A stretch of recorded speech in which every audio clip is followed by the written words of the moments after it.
Ronda Rousey, she was Hmm. taking the world by storm. Like she was the it girl in the world of fighting for a minute. Does that even does that word even make sense?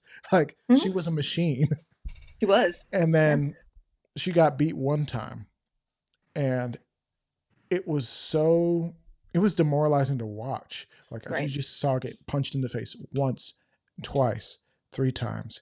Like it was just like, dang, like is she gonna be able to fight back? And people said, well, she really wasn't great at this or that. Her striking wasn't the best. Hmm.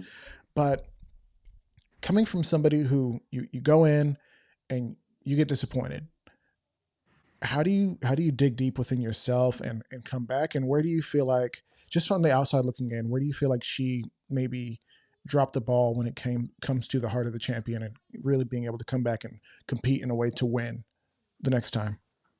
It's a great question. I don't know much about Ronda Rousey. I do know she was killing it in her time. Hmm. And I do know she was one of the greatest in my book.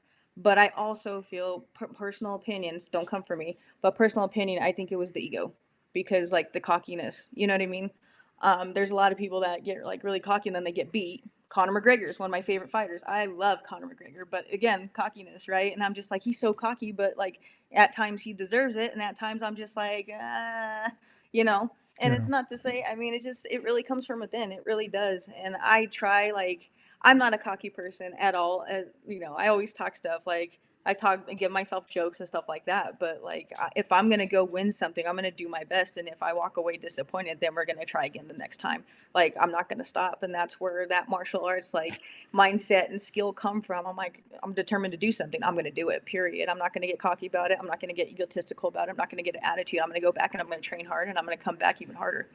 Okay. So you got that dog in you, which is necessary for any sort of competition sport or winning at life. Do you feel like you were born with that or you were raised into it? I mean, obviously you started when you were 8, and so you developed some of that perhaps as you were growing up.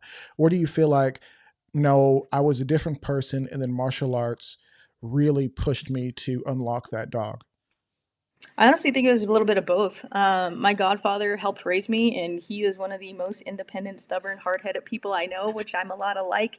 But I think partial is my upbringing, and partial of it is martial arts. Like I like, it's pretty much like if I want to do something, no matter what it is, I'm gonna go learn and do it. Just like the gun space. Like I Yeah. feel like I'm still new to the gun space, and I'm like I've always wanted to own a gun, but it's definitely nerve wracking when you first do it, but it's just like anything else, just like riding a bike, just like competing. You have to learn how to do it. And then once you know how to do it, you're good, right? Yeah. But you always have to like keep those rules in that background in mind, like the safety rules and stuff like that.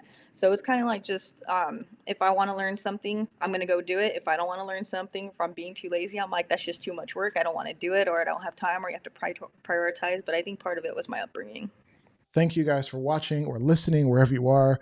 If you haven't already, there's links in the description of this video in the podcast show notes where you can join us over on our armedatlas.locals.com. You're able to have early access to both the firearms content that we make under Armed Atlas and additional content, extra content, early content for the podcast side.